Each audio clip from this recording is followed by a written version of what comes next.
Bueno, muy buenos días a todos. Me sumo para daros la bienvenida a todos ustedes. Me sumo a los compañeros dando la bienvenida a todos ustedes esta mañana.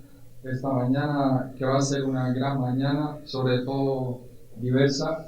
Y yo tengo la gran oportunidad de presentaros al gran equipo de expertos que hoy hemos conseguido que estén aquí con nosotros. Mirad, hay un dicho dicen que el ser humano para obtener la sabiduría viaja, ¿no? Se desplaza y es muy difícil conseguir buena sabiduría, sobre todo esos conocimientos.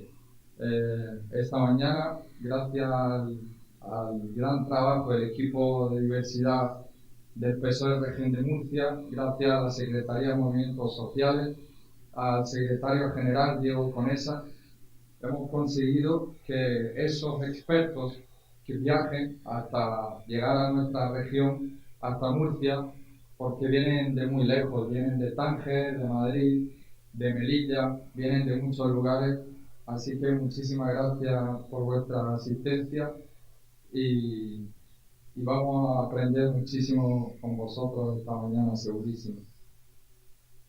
Y a continuación dispongo a presentar al equipo de expertos.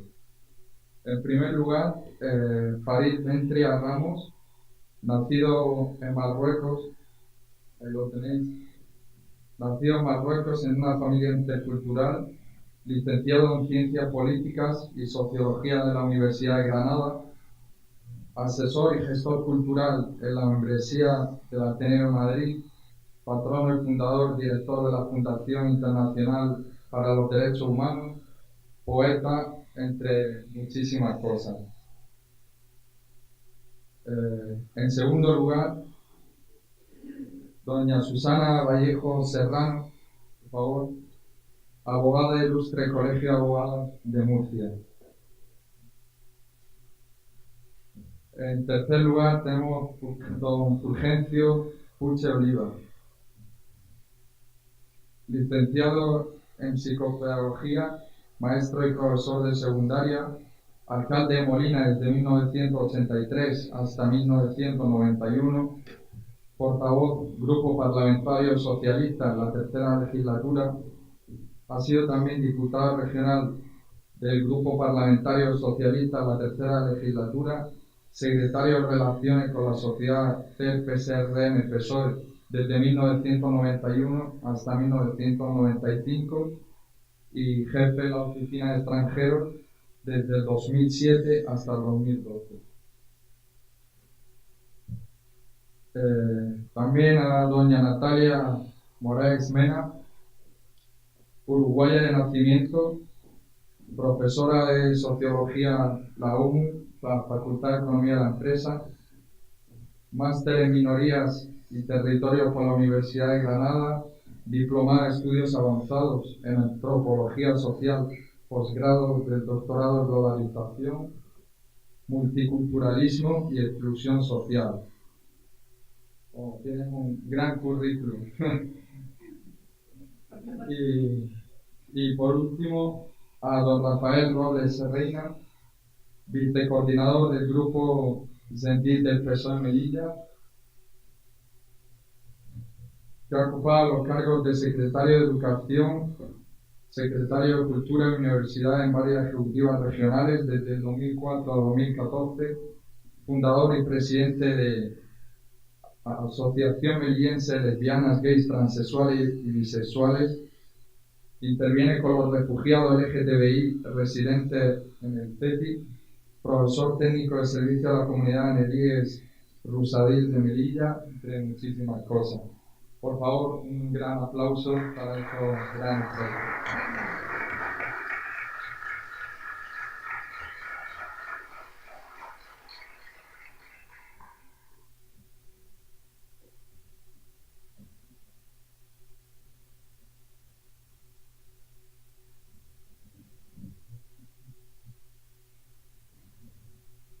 Bueno, vamos a dar comienzo primero con don Farid Ventria. Tenéis unos 15 minutos más o menos.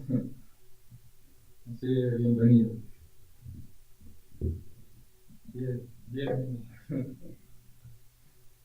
Anas me conoce ya desde hace unos cuantos años y a pesar de que hemos nacido en el mismo país, todavía no dice mi nombre completo. O sea, es una cosa maravillosa. Siempre esos son elementos de complejidad.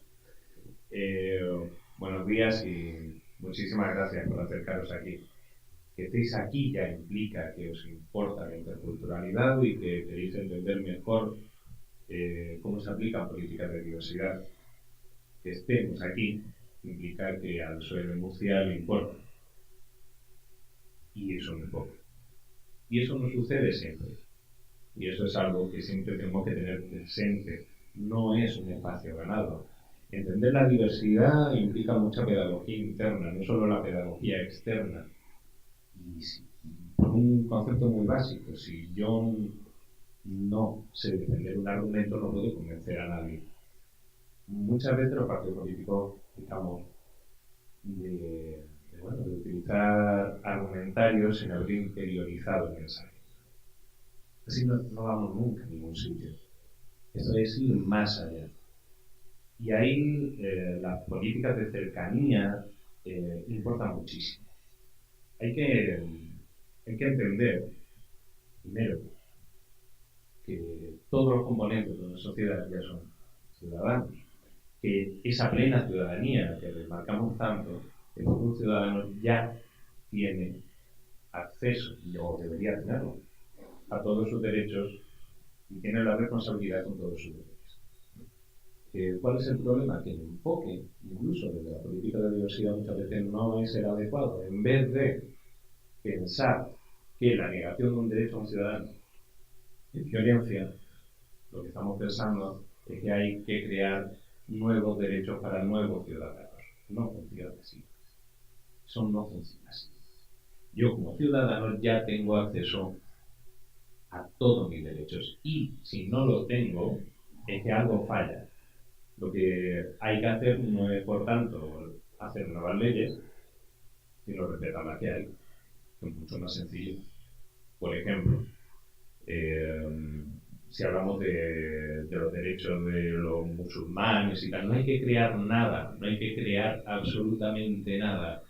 Un musulmán ciudadano español es, por orden, ciudadano español. Y luego su ámbito privado de confesión musulmana. No hemos encontrado, y ya lo sabe bien, problemas, por ejemplo, con los cementerios. Vaya a ver qué estupidez. Porque es estúpido. Realmente es estúpido y eso es lo que duele. Si un ciudadano de Móstoles, vamos a decir, un ciudadano de Móstoles paga sus impuestos en Móstoles, vive en Móstoles, reside en Móstoles, cumple con todos sus deberes, participa incluso en asociaciones, etcétera, etcétera. Tiene una participación política que al final es lo que nos hace el ciudadano de manera muy directa en Móstoles. Se muere en Móstoles y su familia sigue viviendo en Móstoles. Y no se puede enterrar en el cementerio público que él paga con sus impuestos. Porque resulta que su enterramiento no es o civil o católico. Si es judío, musulmán, bahai, druso, etcétera, etcétera, etcétera, etcétera, no tiene derecho a enterrarse en el cementerio público. Es un ciudadano, paga sus impuestos, cumple con sus deberes, tiene que tener acceso a sus derechos. Y ese, y no otro, debe ser siempre neutro. Ya somos diversos, ya somos ciudadanos. Cuando dicen, no, que te tienes que vestir de occidental, ¿no? Y esas cosas raras que se dicen, por ejemplo, nadie se acuerda que los pantalones vienen de Pakistán, lo cual, pues quizás no estamos diciendo casi todo en esta sala de oriental así sin darnos cuenta, ¿no? Hay que tener un poquito más de cultura, leer más, ir más allá, ¿no? Algo esencial también es reconocer qué políticas aplican. Reconocer que no siempre desde la izquierda se hacen políticas de izquierda. Reconocer que no siempre todo lo que está en el partido de izquierda son de izquierda. Y esto es muy fácil de decir. Pero hay que señalarlo y hay que decirlo. Y lo que hace mejor al socialismo es la llegada a la ciudadanía. Y eso se hace cuando el socialismo no tiene tibieza. Una vez que tenemos tibieza, ya no es socialismo. Si hay algo que no funciona, hay que señalarlo. La derecha, y es un buen factor a la hora de localizar dónde están los problemas, la derecha se une por intereses. La izquierda se une por valores. Y así lo identificamos todo. Todo lo que no sea hacer política por valores está mal hecho. Y todo lo que no sea conocer las herramientas que ya existen y que son universales también está mal hecho. Si volvemos al tema del ciudadano y la religión, un Estado laico, y eso es lo que hay que hacer entender a toda la ciudadanía, defiende mejor la individualidad de la confesionalidad del ciudadano. Y eso lo marca el artículo 18 de la Declaración Universal de Derechos Humanos. La libertad de creer o no creer. Porque, ojo, también está el entender el ateísmo casi como si fuera una liturgia y creer que todo el que cree está cometiendo un error. No. Artículo 18 de la Declaración Universal de los Derechos Humanos. Derecho a creer o no creer. Todo el que no respete eso lo está haciendo mal.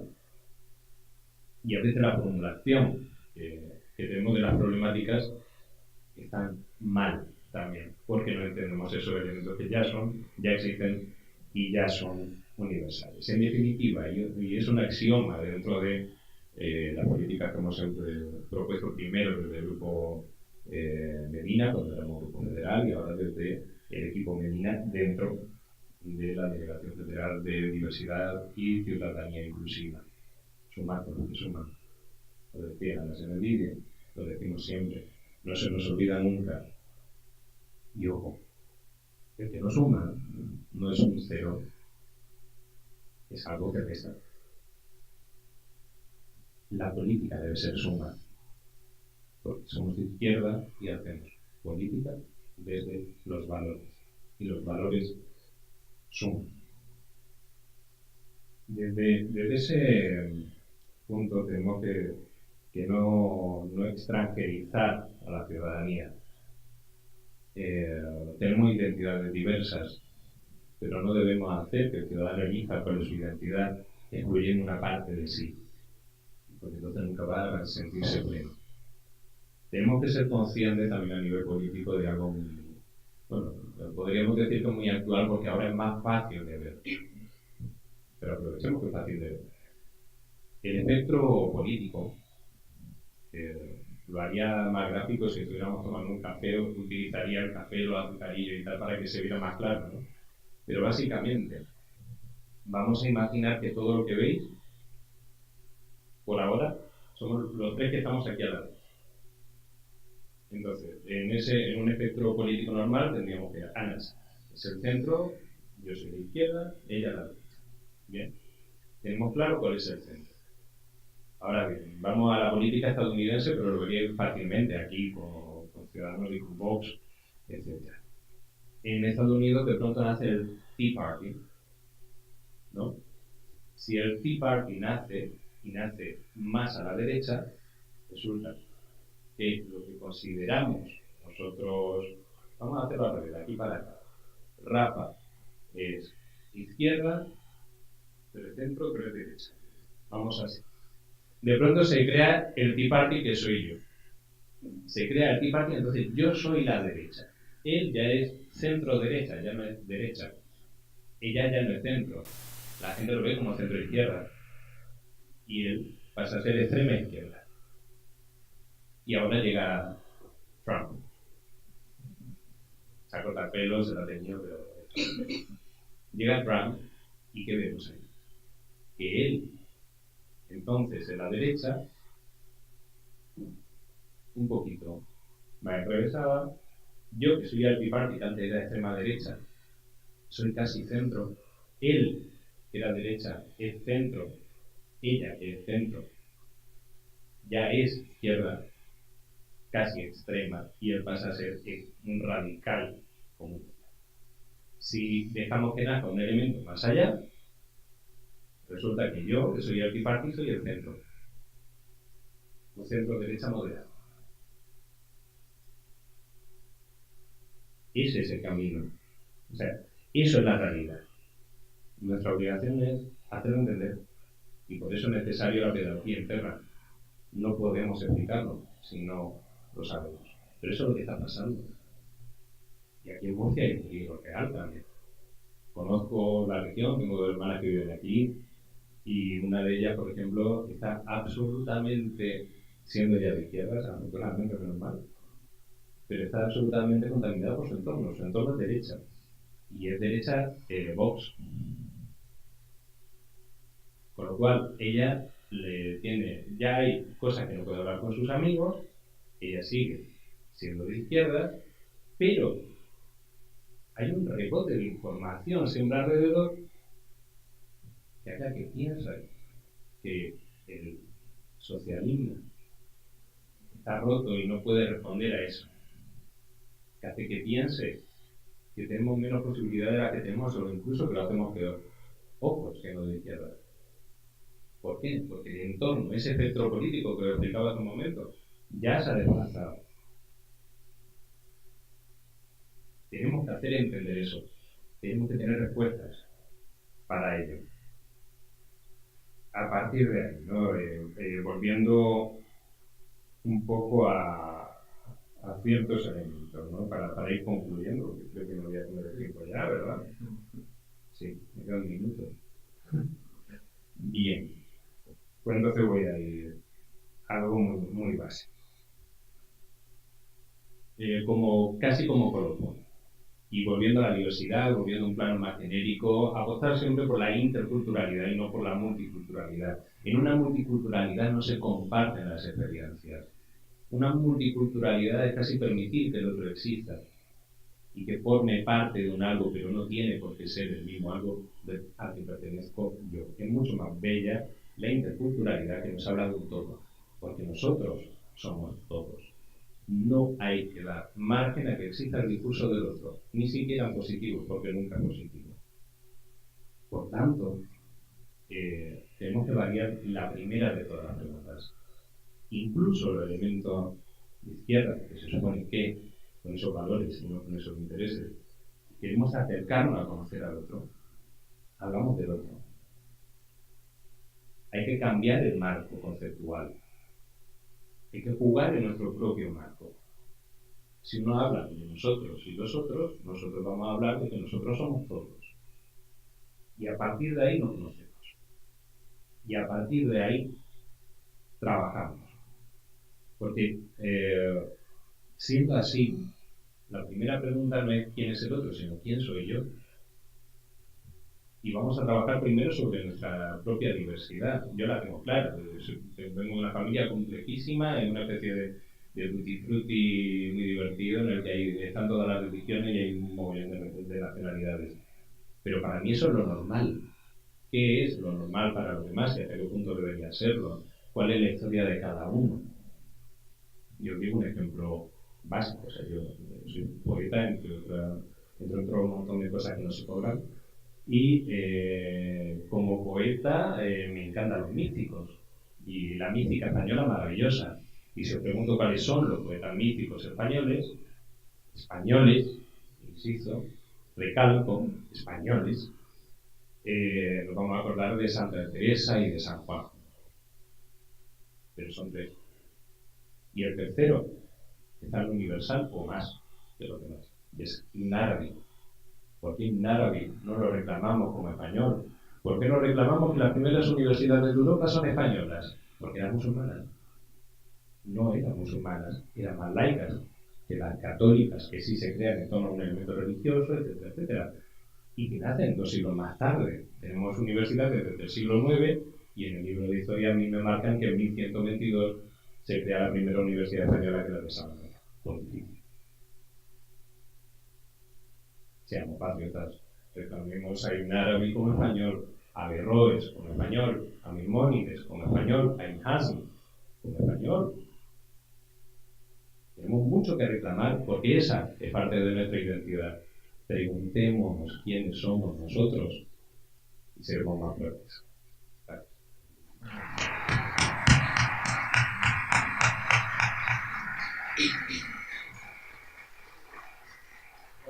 Muchas Muchísimas gracias, Farid. La verdad que da muchísimo gusto escucharlo. Una vez con él en Bruselas, en unas reuniones que tuvimos ahí, una noche nos tocó en el mismo hotel y tuvimos una conversación de 7 horas. Recuerda, 7 horas perfectamente, pasaron como 10 minutos. Y vamos a darle la palabra a doña Susana Vallejo Serrano. Buenos días. Bueno, como me han presentado, soy abogada en ejercicio en esta región. Llevo trabajando casi 20 años ya y prácticamente pues me dedico sin quererlo y queriendo pues al tema de la inmigración y de la extranjería. Mis clientes pues son casi todos extranjeros y les ayudo a regularizarse y a obtener su documentación. Me han pedido que explicara o que intentara transmitir si la ley orgánica 4/2000 que regula los derechos y libertades de los extranjeros favorece esta integración y esta ciudadanía plena en la que estamos hoy tratando. Y yo, pues no voy a meter un código jurídico porque si no oiréis todos, pero voy a explicar, pues en la práctica, los problemas reales que se plantea para acceder a esos derechos y deberes que tienen los extranjeros y que vienen regulados en la ley. Y ya sacamos de ahí la conclusión si realmente esta ley es integradora y ayuda al extranjero a tener una ciudadanía plena. Vamos a empezar por el permiso básico. Cuando un extranjero llega a España para tener autorización de residencia y trabajo, el primer requisito que le piden para acceder al permiso es por vía del arraigo, tiene que estar 3 años en España. Estar 3 años en España empadronado sin documentación. No tiene permiso de trabajo o residencia, solo tiene su pasaporte. Por lo tanto, tiene que durante 3 años buscarse la vida de cualquier manera para aguantar aquí trabajando de forma ilegal en la economía sumergida y a los 3 años entonces buscar un empresario o un empleador que le ofrezca un trabajo para poder regularizarse.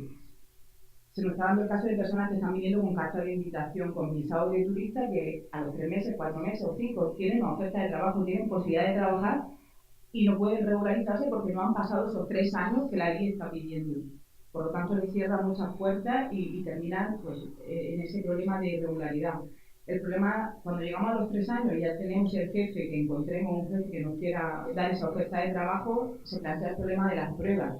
Extranjería o la ley de extranjería pide que demuestres que has estado estos 3 años aquí. Otro problema, no tenemos documentación, no tenemos tarjeta sanitaria, no podemos abrir una cuenta en el banco, solo con el pasaporte, solo tenemos las pruebas del padrón. A veces se da de baja el padrón por no renovar, no saben que tienen que ir a renovar el padrón. Nos encontramos a los 3 años que están dados de baja desde hace 1 año y medio o 2 en el padrón y que tienen que llevar pruebas. ¿De dónde sacamos las pruebas? No nos vale una factura del móvil. Hay realmente problemas para demostrar que estaban en España. Problemas con el contrato requisitos para el contrato de trabajo del empleador. Se pide un contrato, una empresa o un empleador físico, una persona física que le ofrezca un trabajo de 40 horas, de 1 año, con el salario mínimo. Y se le pide unos requisitos de solvencia económica al empleador o a la empresa bastante estrictos, que hacen bastante difícil que los empleadores puedan ofrecer esos contratos de trabajo y que esos contratos de trabajo se tramiten de forma favorable. Porque se le pide unos requisitos de solvencia económica a las empresas, que el impuesto de sociedades genere beneficio en su casilla de resultados, que la renta de una persona física tenga un mínimo de ingresos según los medios, las personas que forman parte de la familia. Es decir, se le pone al empleador una barrera bastante costosa de ir cumpliendo para ofrecer el contrato al extranjero. Que lo que pasa es que eso hace que los extranjeros tengan más dificultades, por ejemplo, tienen un trabajo, están trabajando, pero la empresa no cumple todos esos requisitos formales que la ley está exigiendo. Y lo que les hace difícil, por lo tanto, acceder a ese contrato de trabajo. La ley también establece si para obtener un permiso de trabajo o residencia, si no es con un contrato de trabajo, como autónomo. Pues otra problemática importante que yo quería poner aquí de manifiesto y que lo sepáis, y sobre todo en la región de Murcia. Como autónomo, estamos hablando de personas que a lo mejor, en los casos que se están dando, de personas que trabajan en la venta ambulante, que son vendedores en los mercados, que lo vemos todos en los mercados del jueves, los lunes, la ciudadanía de toda la región. El mayor colectivo son de senegaleses. Pues hay senegaleses aquí que llevan hasta 10 o 11 años sin documentación porque se dedican a vender en los mercados. Y aunque la ley dice que se puede obtener un permiso de trabajo o residencia como autónomo, pues tú presentas todos los papeles que la ley te pide, proyecto de viabilidad, informe de empresa de solvencia económica, y se lo deniegan por sistema, se lo deniegan, cualquier motivo para denegar, que el proyecto que presenta no es viable, cuando el proyecto dice que la actividad es viable. Se les pide que tengan una cuenta bancaria con un mínimo de ingresos de 6.000 a 7.000 euros. ¿Cómo le pedimos a un extranjero que no tiene papeles, que no puede abrirse una cuenta en el banco, tenga 6 o 7.000 euros en la cuenta para afrontar los gastos de esa actividad? Es decir, le cerramos la puerta a esas personas que se dedican legalmente, están trabajando todas las semanas en los mercados, pagan sus tasas municipales para poner el puesto en el mercado, porque tienen que pagar su tasa para ponerse en el mercado solo con su pasaporte. Están trabajando dignamente y no le permitimos que accedan a la autorización de residencia y trabajo para luego poder darse de alta, contribuir a los impuestos, pagar su autónomo, pagar su seguridad social y salir de la marginalidad y de la economía sumergida. Es decir, le cerramos la puerta.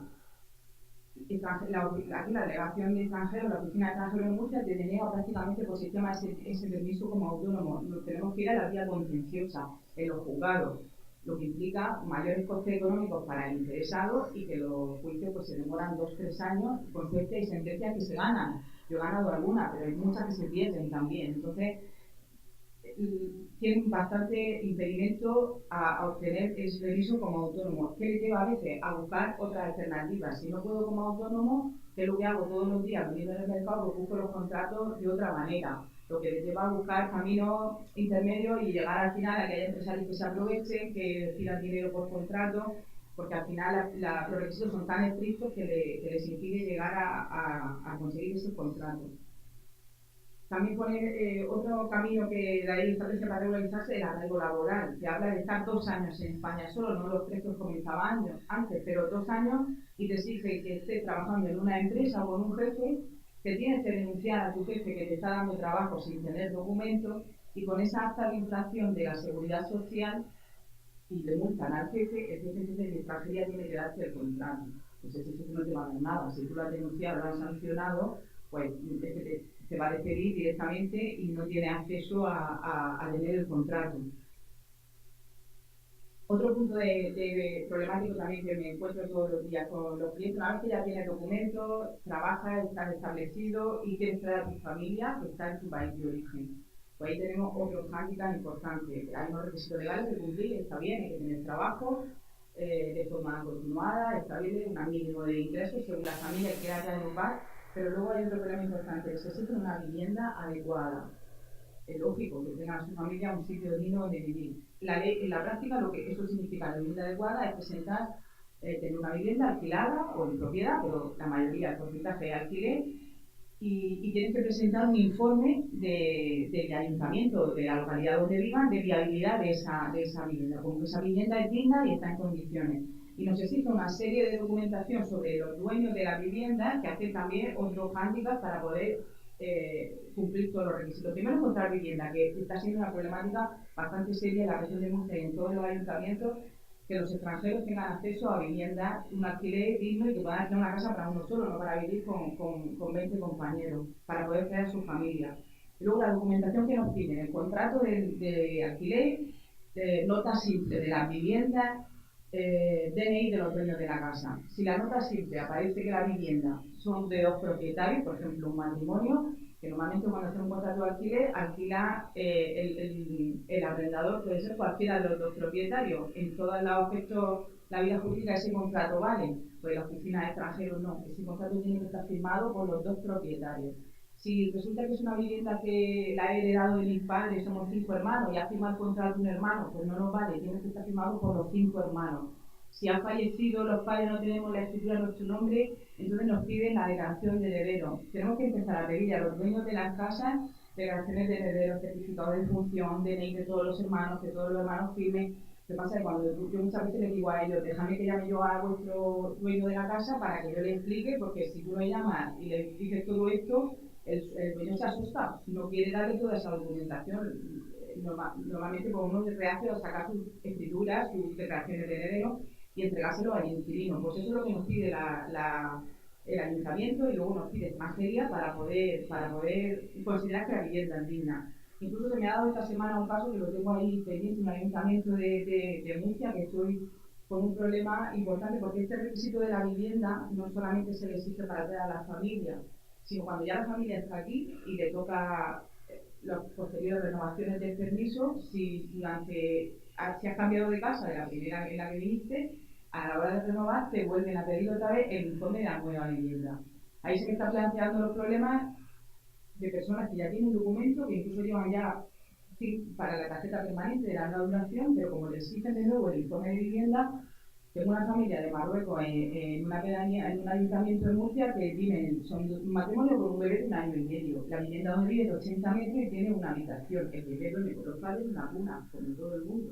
Pues el ayuntamiento dice que esa vivienda no es digna, porque tiene que tener una cama, una habitación para el bebé. Porque tiene que tener 2 habitaciones sí o sí. No le quieren hacer el informe. Dice que es denegado porque no tiene 2 habitaciones. Pues le estamos pidiendo a los extranjeros unos requisitos que un poco demasiado estrictos. Somos 4 hermanos en mi casa y hemos dormido toda la vida de pareja, dormido, y no ha pasado nada. ¿Por qué tenemos que pedir a ellos que tengan una habitación más para un bebé de 1 año y medio? Pues de momento tengo la negativa del ayuntamiento. Si no le presento ese informe favorable, esa señora que está renovando para obtener una larga duración se va a quedar ilegal. Una señora que ha venido legal a España, reagrupada, que ha tenido un hijo en España, su marido trabaja, tiene medio económico, pero su vivienda no es digna. No hay unos criterios tampoco unificados. Se deja a veces el criterio de la vivienda adecuada depende de cada ayuntamiento. Entonces cada ayuntamiento pone sus normas y sus requisitos para determinar si la vivienda es adecuada o no. O sea, no haber esta unificación de criterios pues crea problemas graves para regularizarse y luego para mantener los permisos ya teniéndolos concedidos.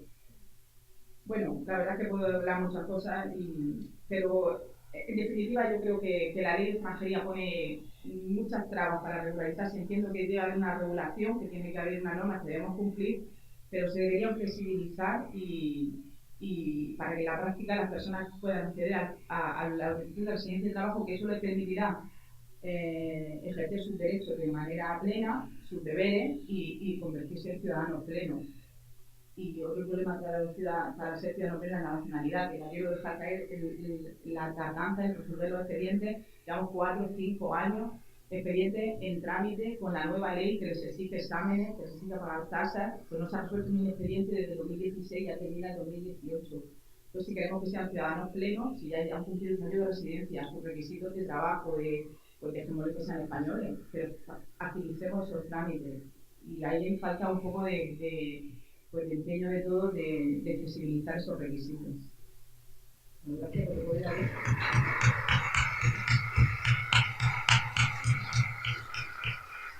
Bueno, muchísimas gracias, Susana, y damos palabra a don Fulgencio Puchel.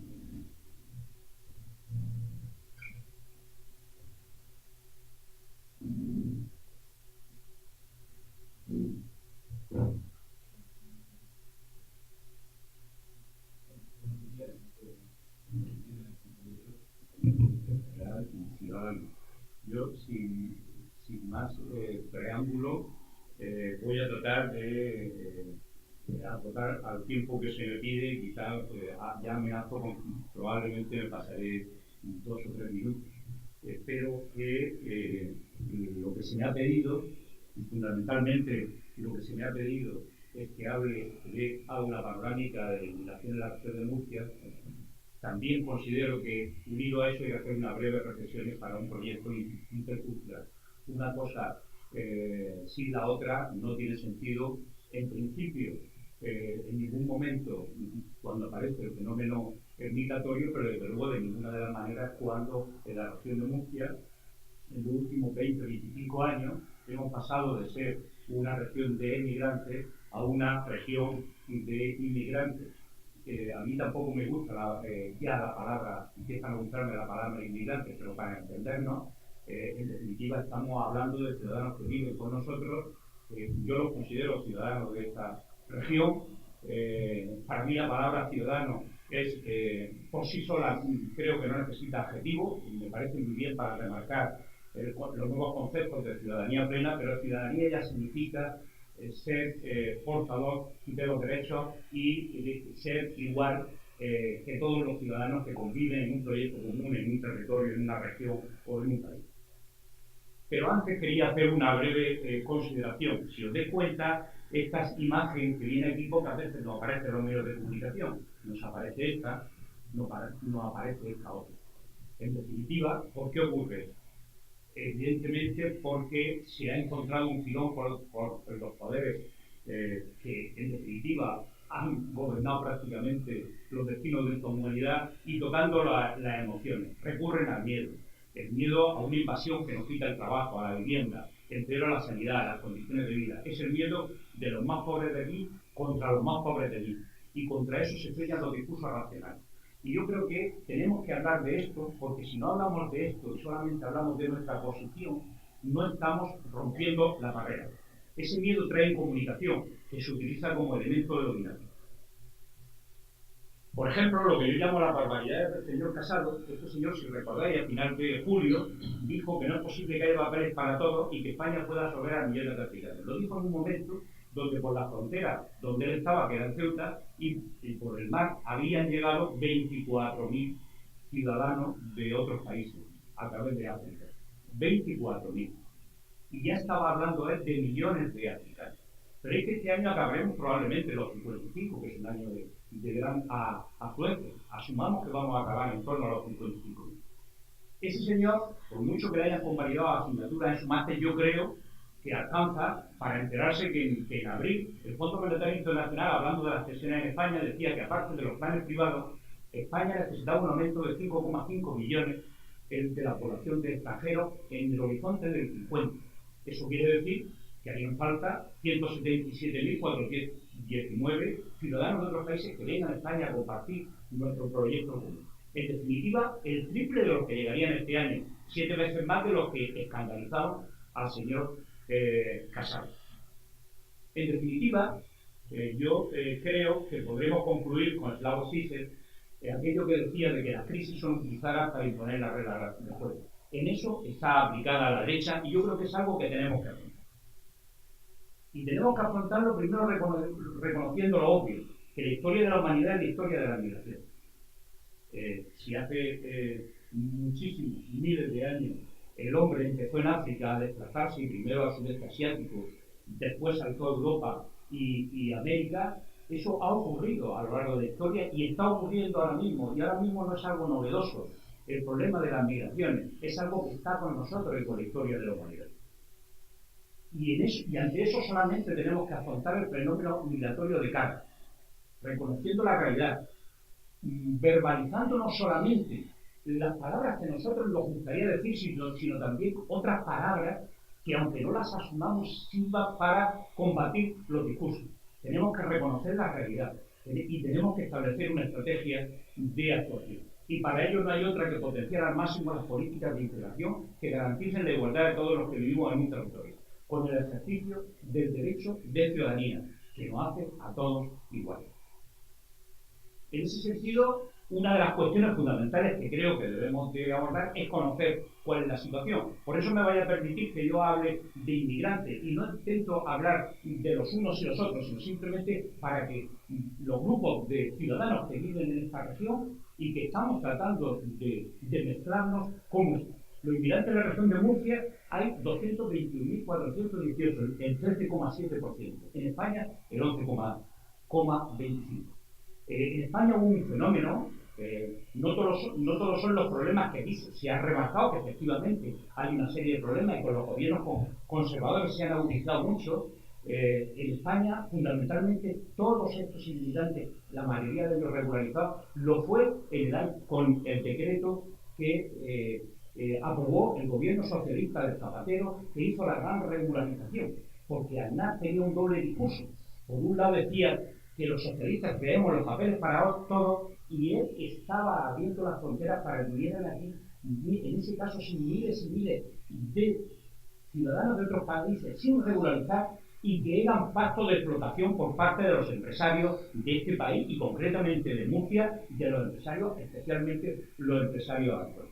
No se nos debe olvidar que con un gobierno socialista se produjo esa gran regularización, con un decreto pactado con los agentes sociales, con los sindicatos, que hizo que no solamente por el arraigo social se pudieran regularizar los ciudadanos, sino también a aquellos que vinieron muchísimos, miles y miles, con contratos de trabajo contratados ya en origen, y muchos otros de la Unión Europea que no tenían que recurrir al arraigo social. Es verdad que también esa regularización de Zapatero supuso que todos aquellos que estaban irregulares aquí pudieran acogerse. Y como digo y he dicho, se quedan 600.000. Pero ¿cómo es esa población? Mirad, esa población es una población estable. La residencia de la graduación es el 93,2%. Es verdad que con el gobierno de la derecha y que ahora el Partido Socialista, tanto en España como aquí, está tratando de resolver, ha puesto muchas trabas para la renovación de esas autorizaciones de residencia. Fundamentalmente porque la derecha, el capital vive más en la irregularidad, mejor para ellos en la irregularidad que en la regularidad. Pero en cualquier caso, lo que sí es evidente que los que vienen aquí a España, los ciudadanos de los países, vienen a trabajar con tarjeta de residente, de trabajar, están el 77,6%. Y el 48,7% están afiliados al régimen agrario de la Seguridad Social. Somos la primera provincia en el régimen agrario. Lo digo porque también hay que combatir otro discurso que se hace por ahí. No necesitamos a los inmigrantes. Si los inmigrantes se fueran, ¿quién mantenía el sector agrícola nada más? Otros sectores también, pero el agrícola ¿quién lo mantenía también?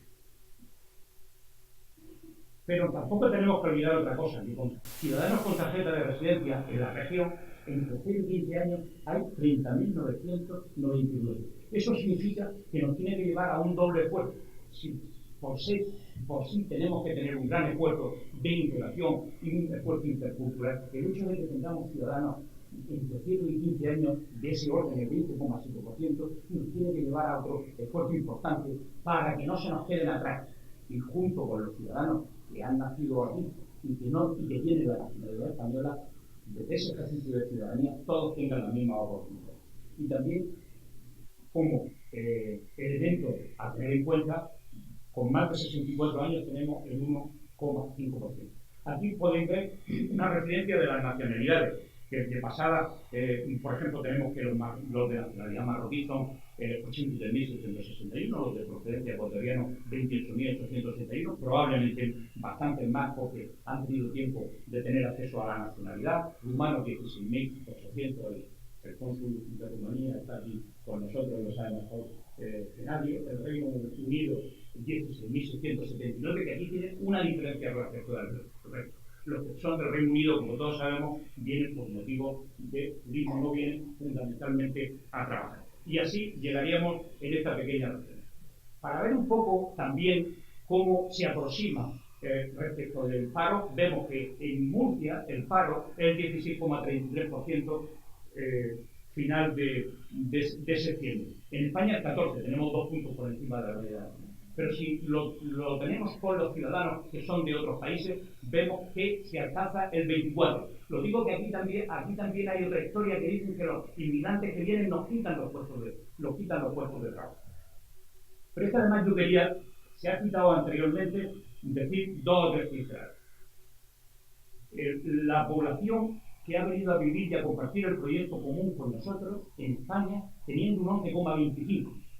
De su segmento de la población, solamente consumen los recursos de sanidad en un 5,1% y en un 6,5% los recursos de bienestar social. Lo digo porque se achaca, y un 1% las pensiones, siendo el 11,25%. Y así podríamos seguir. Los estudios que la Caixa ha promocionado en el año 2012 y el último del 16 nos dicen que, por ejemplo, en la época de las vacas gordas aquí en España, la primera decena del milenio, el 30% del aumento del PIB se debió fundamentalmente a la venida a trabajar junto con nosotros de muchos ciudadanos de todos los muchos países del mundo. Y que el 50% del superávit de la hacienda pública se debe fundamentalmente a la aportación de los inmigrantes. Esto es un tema importante y ayer o antes también, yo creo que antes de ayer, veíamos en los periódicos de la región como en la última encuesta de la movilidad de la población del INE, la cuarta parte de los niños que nacen en esta región, sus padres y sus madres son de origen de otros países que no son España, es decir, que vinieron en su momento a compartir un proyecto común con los mismos. Por tanto, yo me vaya a permitir que lo diga de esa manera, los inmigrantes, los ciudadanos que han venido, no son un objeto de usar y tirar como la derecha, y probablemente no solamente la derecha, muchas ocasiones nos quieran.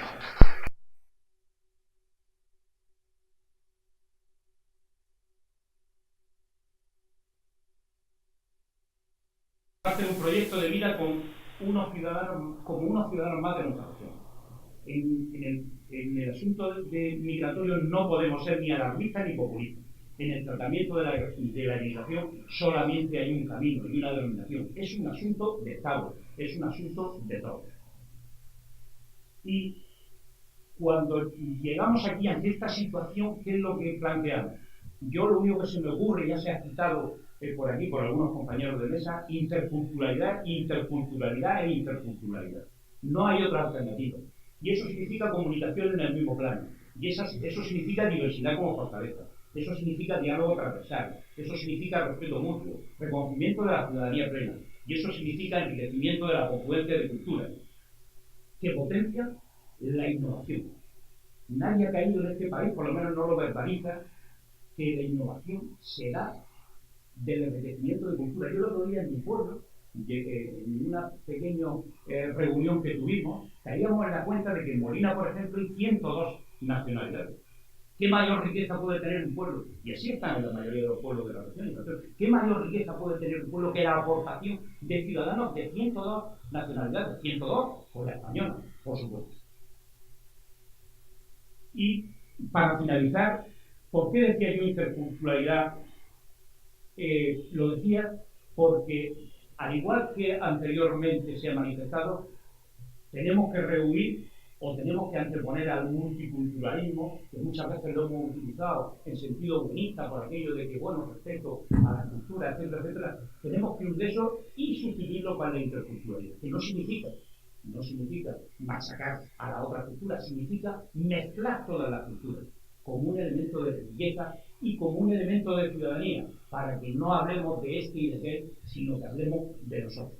Pero para eso tenemos una serie de retos que yo creo que es lo que un partido político como el Partido Socialista se plantea, que me vaya a permitir dejarlos ahí. En primer lugar, información real sobre la realidad. En segundo lugar, políticas de educación inclusiva.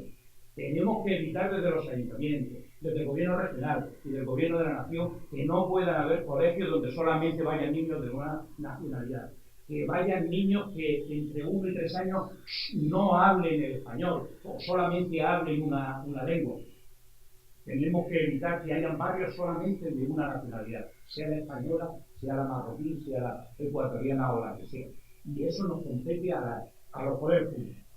Tenemos que eliminar los elementos de conflicto. Y aquí llamo yo los elementos de conflicto. Pues todas aquellas cosas, y me vaya a permitir que lo diga porque yo creo que hay que hablar con crudeza, que en momentos determinados producen problemas entre la población de distinta procedencia, como puede ser la vivienda, el hecho de que hayan conviviendo pisos donde viven 20 personas, con viviendas donde viven menos los estándares que entendemos y que entiende la legislación y también los expertos sociales que debe ser, y los expertos sanitarios. Debemos de evitar viviendas insalubres, debemos de evitar barrios donde, como he dicho anteriormente, solamente viven los ciudadanos de una nacionalidad. Y eso le compete a los poderes públicos, no solamente para los ciudadanos extranjeros, para todos los ciudadanos. Resolver el problema de la vivienda en ese país es resolver el problema de la vivienda también para los ciudadanos que han venido de otros países a compartir nuestro país.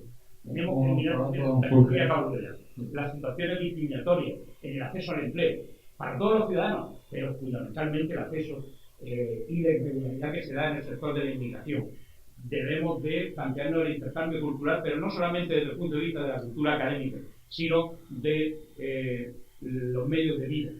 Y también hay que fomentar la participación dentro de un proyecto intercultural, fomentar la creación y la potenciación de órganos de participación ciudadana que potencien el tratamiento y trabajo de la diversidad, y fomento de redes inclusivas desde un planteamiento intercultural que produzca esa mezcla. En definitiva, y finalmente creo que debemos de combatir la mentira con todas esas políticas proactivas. Nada más, muchas gracias. Muchísimas gracias.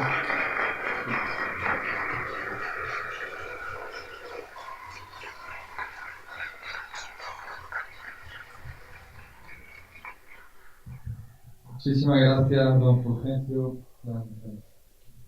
Bueno, a palabra a doña Natalia Moraes Melo. Bueno, buenos días a todas y a todos. Gracias por invitarme a participar en esta mesa y a reflexionar sobre uno de los desafíos a a reflexionar sobre la diversidad de la ciudadanía en un contexto en que nos jugamos mucho sobre este tema. Quiero mencionar, voy a continuar un poco en la línea de Fulgencio, quiero centrarme en esta pequeña intervención primero en dos cuestiones. En primer lugar, en reflexionar sobre la diversidad y la interculturalidad, que implica este proyecto intercultural. En segundo lugar, sobre la ciudadanía y después plantear algunos retos de los muchos que tenemos por delante en este sentido, ¿no? En primer lugar, me gustaría centrarme, hablamos de diversidad. ¿Qué entendemos por diversidad? Nadie niega que nuestras sociedades son cada vez más diversas. La diversidad existe hoy, no es un proyecto a construir, es una realidad. Pero ¿qué entendemos por diversidad? Y lo planteo porque si vinculamos la diversidad y la interculturalidad, los debates sobre la interculturalidad surgen en España en la década de los 90 con la llegada de la población inmigrante. Empezamos ahí a hablar de multiculturalidad, de interculturalidad. ¿Y eso qué quiere decir? ¿Que no existía diversidad cultural antes? Como bien se ha dicho anteriormente, pues la diversidad cultural no es nueva ni en la región, ni en nuestra región, ni en España. Simplemente que comenzamos a concebir esa diversidad vinculada a esa nueva población, a esa nueva diversidad, ¿no? Entonces, la primera cuestión que me gustaría plantear es cómo entendemos el proyecto intercultural, cómo entendemos la interculturalidad. Y la idea, desde mi punto de vista, es que tenemos que acercarnos a una concepción de la interculturalidad desde una visión crítica, en una concepción crítica de la interculturalidad. ¿Cuál es el riesgo? Que a pesar de que los enfoques de la interculturalidad han logrado superar las lógicas del multiculturalismo y las críticas al multiculturalismo, creemos mucho que también ese debate se ha estancado en una visión esencialista de la cultura. ¿Por qué digo esto? Porque cuando pensamos en interculturalidad y en cultura, ¿de qué pensamos? Vinculamos la cultura a lo nacional. Entonces, hablamos de interculturalidad en términos de la diversidad cultural vinculada a las distintas pertenencias y orígenes nacionales. Una visión crítica, una perspectiva crítica de la interculturalidad debería ser aquella que tome también los enfoques, las propuestas del feminismo interseccional, que nos viene a decir que esas posiciones de las personas y esa diversidad es múltiple, no está vinculada exclusivamente al origen nacional, sino pues, a otra serie de características vinculadas a la clase, al género, a la religión. Y por tanto, cuando hablamos de un proyecto intercultural, creo que debe tener que estar vinculado a esa interculturalidad desde la diversidad de diversidades, donde se articula, donde la diversidad cultural o ese otro cultural no se convierte en una mochila con la que los migrantes cargan y por el hecho de venir de Marruecos o venir de Ecuador, pues parecería que debemos cargar con nuestra cultura, ¿no? Esa cultura en la que nacimos, que construimos y reconstruimos día a día, que va transformando a partir de esas múltiples pertenencias, como decía antes, con nuestro origen nacional, nuestra religión, nuestra clase, nuestro género, no solamente o exclusivamente vinculada a ese lugar donde nacimos, ¿no? Entonces, una diversidad, un proyecto intercultural vinculado a la diversidad de diversidades.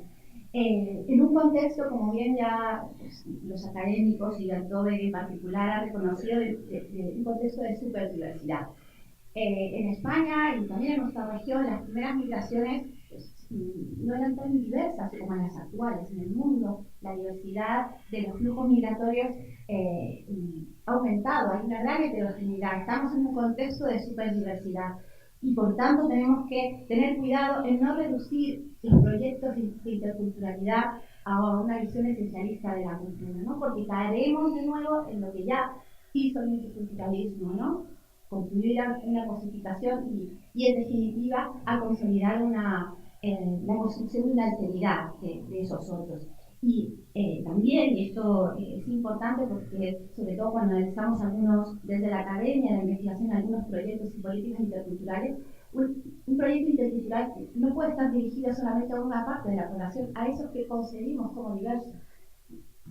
Hemos leído en algunas ocasiones políticas de la interculturalidad, y a quienes están dirigidos, o medidas para la interculturalidad en los centros, quienes participan, los niños de origen migrante. ¿De qué interculturalidad hablamos? ¿No? Un proyecto de interculturalidad tiene que trascender, un proyecto de interculturalidad, por tanto, debe estar vinculado a esa concepción de la diversidad. Manuel Delgado, que es un antropólogo muy provocador. Ya a principios de los años 2000 hablaba, cuando todos estábamos debatiendo sobre la interculturalidad, la multiculturalidad, el derecho a la diferencia, reclamaba el derecho a la indiferencia. Y él decía, cuando un migrante pueda seguir, pueda caminar por la calle, pueda ir a su trabajo, y por su rasgo fenotípico, su acento, no se lo distinga, se lo reconozca, pues ahí estaremos hablando de una ciudadanía plena. Provocando en ese sentido con estas palabras la idea de qué entendemos por reconocimiento. Y con esto paso al segundo punto al que quiero hacer una referencia, ¿no? Cuando hablamos de ciudadanía y de ciudadanía plena, entendemos que hay que cumplir, se deben cumplir 3 requisitos, ¿no? Tenemos que hablar de reconocimiento, tenemos que hablar de redistribución y tenemos que hablar de representación. ¿Pero qué entendemos por reconocimiento? Reconocimiento no simplemente, y enlazando con lo que había dicho antes, con decir que bueno, que diverso este contexto, que diversa esta ciudad, que diversa nuestra región, hagamos series de la interculturalidad, donde cada uno pues muestre de cada lado de eso étnico, donde cada uno parece que muestra cada grupo su diferencia. Reconocimiento implica la participación en igualdad e incluso poder pasar desapercibidos, no tener que estar escondiendo nuestro origen o nuestra pertenencia, ¿no? Poder participar en términos de igualdad en un contexto determinado. Reconocimiento, redistribución y representación. Fundamental. Los migrantes son sujetos activos y con voz. Por tanto, debemos desde las instituciones, de las organizaciones, facilitar esas ventanas de oportunidad, estrategias de oportunidad para que participen, para que su voz sea escuchada. Y no solamente en términos de representación de colectivos. En los que trabajamos migraciones y hemos trabajado asociacionismo migrante, muchas de las críticas que se le han hecho en los estudios de migraciones es que las organizaciones migrantes no representan al colectivo. Cuando pensamos en términos del foro de la inmigración, es que las asociaciones que están presentes no representan al colectivo. Bueno, construir una ciudadanía plena, entiendo que tiene que ver por que los migrantes participen más allá de que representen a colectivos. No tenemos que cargar tampoco con esa voz de que tenemos que hablar, tenemos que ser somos interlocutores válidos en tanto en cuanto representamos a un gran número de personas que está detrás de nosotros, ¿no? Por tanto, fundamental, los espacios de participación que se pueden y que se deben volver a abrir. El foro para la integración, las estrategias de integración vinculadas a la ciudadanía, que por cierto fue una propuesta justamente del Partido Socialista en su momento, ¿no? Consiguiendo de esta manera la integración no solamente en términos unidireccionales, sino más complejos. La participación y el fortalecimiento del tejido asociativo es fundamental. Ahora se abre un tiempo muy importante. ¿Cuántos migrantes de nuestra región, de los que pueden votar, saben qué es lo que tienen que hacer para poder votar en las elecciones municipales? Pues el papel de los partidos políticos, de las instituciones, de las organizaciones, es alentar que nadie quede sin saber qué es lo que tiene que hacer para poder votar. Con respecto a los desafíos, en el marco de qué implica también una ciudadanía plena y una incorporación e integración plena. Todos los estudios, tenemos muchos compañeros que han trabajado sobre esta temática en la región o también desde Valencia, Andalucía, con contextos con características similares, nos hablan de pues, la inclusión de los migrantes. Ha sido una inclusión tranquila. Hablamos de un contexto, si lo comparamos con otros países, muy positivo. En las encuestas sobre sentimientos del discurso del odio, las encuestas sobre racismo y demás, no surgen datos alarmantes en este sentido. Pero sin embargo, cuando vamos a hacer, como recientemente hemos hecho, trabajo de campo a contextos específicos como centros de estudio, instituciones educativas, ¿qué nos dicen los jóvenes? Nos dicen, sí, estamos plenamente integrados, nos sentimos parte. Esta idea de que no puedo tener un vínculo, sentir una pertenencia al país de mis padres e integrarme en la sociedad no existe, no está. Pero ¿qué encontramos? Que nos hablan de que existe un racismo selectivo, que existe comentarios o un contexto en donde se sienten que en determinado momento son discriminados. Reconocen, en comentaba Fulgencio antes, que el hecho, por ejemplo, de estar en un centro educativo, el 30% de una clase del grupo D de ser inmigrantes significa algo. Nos quieren juntar, nos agrupan aquí. No estamos en el A, en el B y en el C. Estamos en el último, somos los últimos, ¿no? Entonces, aspectos que tenemos que tener en cuenta en ese proyecto de construcción de una ciudadanía intercultural, ¿no? Dos cuestiones nada más. Bueno, vinculando a las jóvenes, a los mal llamados de segunda generación, ¿no? Debemos dejar de lado esta idea de segunda generación. Como se ha dicho en el vídeo inicial, las jóvenes que han nacido aquí, que se han crecido aquí, son parte de esta comunidad. Si los seguimos llamando segunda generación, pues estamos presentando como otros. Nunca van a llegar a ser ciudadanos nacionales, españoles con pleno derecho. Por último aspecto, que también se mencionó brevemente, me parece fundamental luchar contra las narrativas tóxicas. Estamos en un contexto muy especial y muy particular, y en el que donde no tengamos un discurso claro sobre esta temática, nos estamos jugando justamente no solo nuestros valores, no solo nuestra forma de concebir nuestra sociedad, sino incluso nuestra propia democracia. Entonces, es fundamental que este debate y que se construya, se promueva en términos de centrar el debate en los hechos, en la realidad. Los bulos, las fake news, envuelven todo este discurso sobre las migraciones. ¿Cómo construir? Y ahí quizás sí llevamos mucho a promover estrategias innovadoras de cómo construir en un contexto donde nadie, como decía Chomsky hace unos días, ¿no? Nadie cree en los hechos, nadie cree en los datos. ¿Cómo construir una nueva narrativa cuando con el exceso de información, con las crisis institucionales, nadie cree en los datos?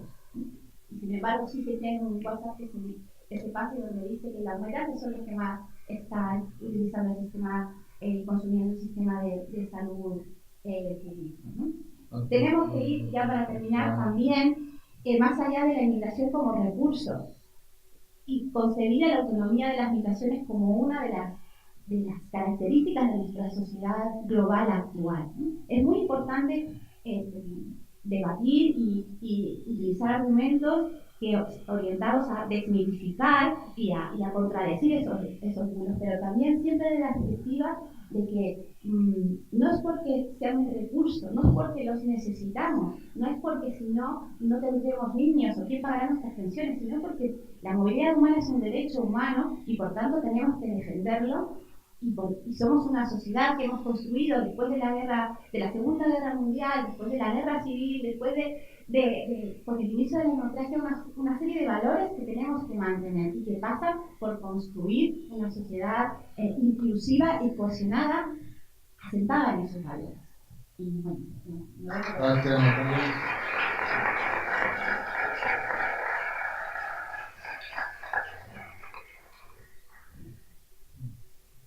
Por último, y no menos importante, don Rafael Robles. Muchas gracias, Ana.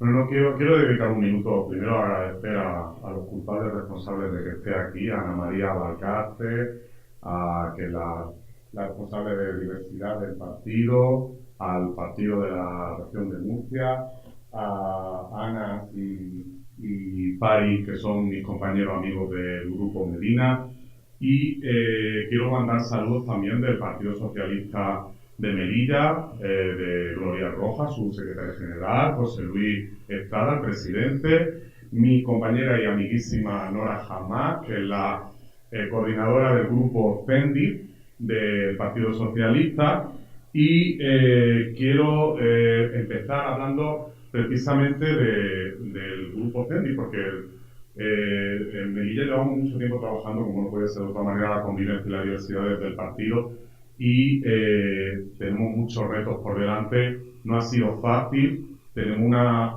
visión desde la diversidad inclusiva que veníamos ya trabajando antes, pero que nos inspiramos mucho en lo que aquí se viene proponiendo desde el grupo Medina. De hecho, nosotros nos llamamos CENDI, que es como en Tamatí se llama la ciudad, la Medina. y eso tiene que ver mucho con lo que planteamos desde el Grupo Medina como plena ciudadanía y la inclusión desde la plena ciudadanía. Y ya me voy a centrar en lo que venía y a lo que me han llamado a hablar. Yo, como responsable de una asociación LGTB en Melilla, pues como cualquier organización que trabaja en esta ciudad, la realidad de la migración te afecta quieras o no quieras. Y como colectivo LGTBI, pues parece que nos puede quedar un poco, aparte de todo lo que tiene que ver con diversidad, nos puede quedar un poco lejos el tema de las migraciones, pero desde el momento en el que hay personas que están solicitando asilo por motivos de orientación sexual e identidad de género, es cuando nosotros, que somos una asociación pequeñita, modesta, que tenemos nuestros propios problemas como colectivo LGTBI, pues nos encontramos que teníamos que empezar a trabajar con esta realidad, pues por una necesidad real de trabajar con el colectivo que estaba planteando o que estaba teniendo más problemas en la ciudad de Melilla. Voy a hablar primero de la ciudad de Melilla y el contexto migratorio, ¿no? En Melilla, que ya sabéis que junto con Ceuta es lo que se llama la frontera sur, he rescatado esta imagen que no sé si se ve muy bien, la voy a intentar ampliar. Esta imagen, no se ve muy bien, ¿verdad? Dio la vuelta al mundo, es una foto que que hizo mi amigo José Palazón y que es una imagen bastante representativa de lo que es Melilla y la realidad migratoria, personas que están saltando la valla y al lado jugando al golf en un campo, que está al lado de la valla y al lado del CETI de la ciudad, ¿no? Lo pongo porque es bastante representativo de cuando hablamos de Melilla y el problema de la migración y el problema de los saltos y todo eso, de repente nos encontramos con esta realidad, ¿no? Este contraste tan fuerte que tenemos en la ciudad y que tenemos que llevarnos. Pues nosotros un poco como asociación nos pasó lo mismo, ¿no? Que de repente nos encontrábamos con personas del colectivo pues que estaban solicitando asilo y teníamos que hacer todo lo posible por ayudarlas, ¿no? Implicarnos con ellas. Cuando empezamos a trabajar, lo hacíamos de manera, pues lo que he dicho antes, de manera muy modesta, ¿no? Porque uno lo que hacemos es, primero, se ponían a través de las redes sociales en contacto con nosotros personas del colectivo, principalmente marroquíes y principalmente de la zona adyacente al entorno de Melilla, ¿no? Que querían saber cómo podían ir a Europa y solicitar asilo. Y nosotros pues explicábamos, en la medida en que sabíamos, que aquí en Melilla se podía solicitar asilo y que intentaríamos acompañar en la medida de lo posible para hacer los trámites. ¿Qué pasa? Que evidentemente sobre la experiencia es donde nos hemos ido encontrando todos los problemas, todas las trabas, todo lo que yo llamaría el laberinto administrativo, que creo que lo han explicado también bien los abogados y las personas expertas en estas cuestiones, que se encuentra cualquier persona que tiene que solicitar asilo. Solo solicitar asilo. O sea, ya no estamos hablando de protección internacional, estamos hablando de que un país como España tiene que garantizar el derecho a la protección internacional de personas que huyen de su país, en este caso por motivos de orientación sexual, por ser LGTBI. Cuando empezamos a trabajar, nos fuimos contando con todos esos problemas, ¿no? Y, por ejemplo, pues una de las cosas que no entendíamos es lo difícil que era, por ejemplo, pedir el asilo simplemente en la comisaría de policía de la ciudad, que venían a decir que ellos no se encargaban de eso, pero sí, si no te ponías en contacto con una organización especializada como por ejemplo FEA, pues básicamente, aunque tú acompañases a esa persona, no se podía solicitar el asilo de la Policía Nacional.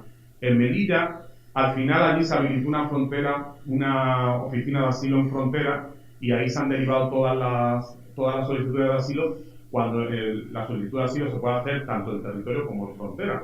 Y esa es otra realidad que no hemos encontrado, que es muy difícil solicitar asilo en territorio, pues porque en Melilla no lo facilitan. O sea que si estás ya residiendo en Melilla, no residiendo, pero sí por lo menos pernoctando o estás en Melilla, solicitar en territorio es muy complicado. Todo esto que nos íbamos encontrando, pues algunos informes ya lo venían recogiendo, ¿no? El defensor del pueblo, ¿no? Tanto el anterior, Soledad Becerril, como Francisco Fernández Marugán, pues ya habían, desde el 2016, habían hecho informes monográficos, primero, de en qué estado se encontraban las personas que solicitan asilo en la ciudad. Pues las personas que solicitan asilo están en el CETI de Melilla, Centro de Estancia Temporal de Inmigrantes, que no es un centro que esté preparado para la solicitud del asilo. O sea, no es un CAR, no es un centro de acogida de refugiados, no es nada parecido a algo que tenga que acoger a personas que solicitan asilo. Pues imaginaros si esas personas que solicitan asilo pertenecen a un grupo especialmente vulnerable, como es, por ejemplo, el colectivo LGTBI. Las cosas se complican muchísimo más.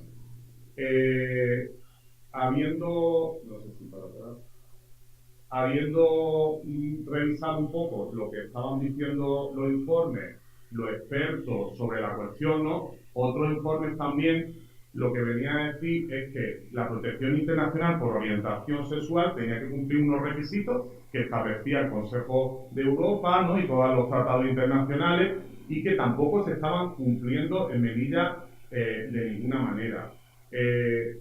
Si seguimos con los informes, pues vemos que hay sentencias del Tribunal de Justicia de la Unión Europea en el sentido de cómo deben interpretarse las solicitudes de asilo por razón de orientación sexual y cómo deben ser los interrogatorios que se hacen a estas personas. Bueno, pues todo lo que recomiendan los organismos internacionales, vamos, se salta de una manera pero flagrante, ¿no? O sea, nosotros cuando in situ vamos acompañando a estas personas, vemos que todo esto que se supone que está establecido, pues no se cumple como tal.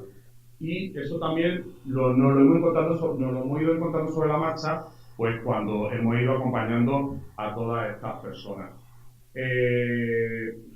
Después están las recomendaciones del Defensor del Pueblo, ¿vale? Que en concreto esta del 2017 dice lo mismo, que este no es un centro adaptado a las condiciones de las personas que solicitan asilo, y aquí ya se reflejan los problemas que estaban teniendo los solicitantes de asilo de LGTBI en Melilla. ¿Por qué? Porque nosotros ya nos estaban llegando, y todas estas personas que vivían en el CETI nos contaban pues, los problemas que nada más.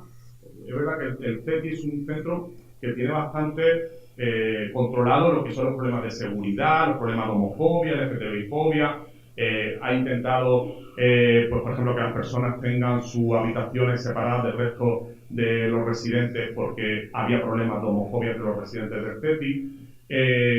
Se han hecho ya hasta baños específicos para el colectivo LGTBI. O sea, el CETI se ha ido adaptando poco a poco a lo que son las realidades del colectivo LGTBI. Pero en el momento de poner los pies fuera del CETI, los problemas se multiplican de una manera que no podéis ni imaginar, sobre todo de inseguridad, de delitos de odio por homofobia, por transfobia, no os podéis ni imaginar. O sea, insultos, agresiones de todo tipo, robo, un montón de cuestiones que además nosotros al final hemos especializado lo que nuestro trabajo de delitos de odio como asociación lo hemos especializado en estas personas, en acompañar a estas personas, en reunirnos con la Policía Nacional para que los primeros obstáculos que estaba habiendo para poner las denuncias era que no se ponían de acuerdo si tenían que poner la denuncia en la Policía Nacional y en la Guardia Civil por una cuestión puramente de jurisdicción territorial, ¿no? De si se produce cerca de la frontera o no cerca de la frontera. Bueno, teniendo en cuenta que el CETI está al lado de la frontera, ¿no? O sea, que eso también hace muy difícil la vivencia de estas personas en la ciudad, y muchos de ellos nos trasladan claramente de que después de pasar muchos meses, porque es otra realidad que tenemos con los migrantes, con los asilados de LGTBI en Melilla, que después de pasar muchos meses se encuentran que sus expedientes de asilo no son solventados en mucho tiempo, y aparte de eso no se les permite circular por el territorio nacional, cosa que es un derecho de una persona que solicita asilo. Entonces tú te encuentras que su tarjeta de solicitante de asilo, la primera tarjeta que les dan, que es su identificación, la tarjeta roja, pues pone que no puedes salir de Melilla. O sea, que solamente puedes estar en Melilla. Un primer flagrante ilegalidad que estamos permitiendo, que seguimos permitiendo, a pesar de que el gobierno ahora mismo es nuestro, es socialista, y no entendemos por qué personas que solicitan asilo, por una cuestión prácticamente de origen, pues, prácticamente por el hecho de ser la mayoría de ellos de Marruecos, Argelia, pues no no pueden salir a la península y las dificultades que eso conlleva. Bueno, yo, mi pareja que está aquí, que se llama Vila y que es solicitante de asilo, pues él ha tenido que estar 10 meses en Melilla sin poder salir hasta que lo han trasladado a la península, casi obligadamente, porque de hecho vivimos la relación a distancia, porque para volver a Melilla implica quedarte ahí. No pueden salir de Melilla, o sea, entonces ahora él está en un centro de acogida de refugiados y de hecho volvió a verme, a pesar de que había cambiado la tarjeta roja, y supuso un gran problema que viniera a verme porque tenía problemas para salir otra vez de Melilla. O sea, Melilla es como una cárcel en todos los sentidos para estas personas, ¿no? Y en una realidad de personas que están solicitando asilo por motivos de orientación sexual, con todos los delitos de odio que están teniendo, están sufriendo en la ciudad.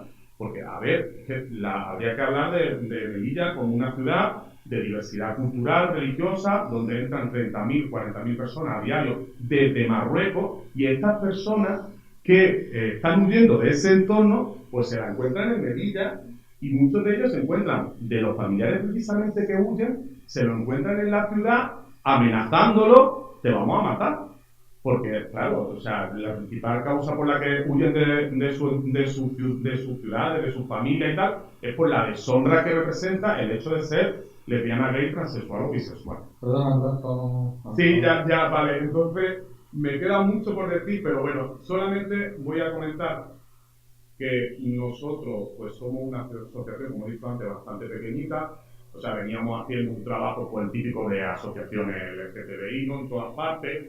Quizá lo más interesante es que hacemos en Melilla, hacemos el orgullo del norte de África, que es el único orgullo que se hace en todo el territorio del norte de África. O sea, entonces, para nosotros es muy representativo que se haga este orgullo, porque, bueno, pues porque es una manera también de convertirnos en un referente, y de hecho lo somos, un referente para las personas de todo el entorno LGTBI. Y de hecho en nuestro orgullo participan tanto las personas que tienen asilo como personas de las ciudades cercanas de Nador, etc. Y ya no me quiero extender más, solamente quiero decir que los retos que nosotros nos hemos planteado como asociación es que la acogida del colectivo LGTBI, al menos, que es el que nos afecta a nosotros, debería estar en otras zonas de la ciudad más seguras, que no tengamos todos los problemas que tenemos, pues sobre todo eso de agresiones, de insultos, etcétera, nada más que salir del CETI, y porque como colectivos vulnerables necesitan, pues eso, cuanto antes normalizar su situación, y por supuesto que se agilicen la salida a la península, que es lo que ellos mismos, como podéis observar en esta foto, vienen reivindicando hasta en sus propias manifestaciones que han tenido que hacer, porque ellos no han venido a pedir asilo en Melilla, han venido a pedir asilo en España y en Europa. Y entonces no tiene ningún sentido que lo retengamos en la ciudad de Melilla. Gracias, Rafa.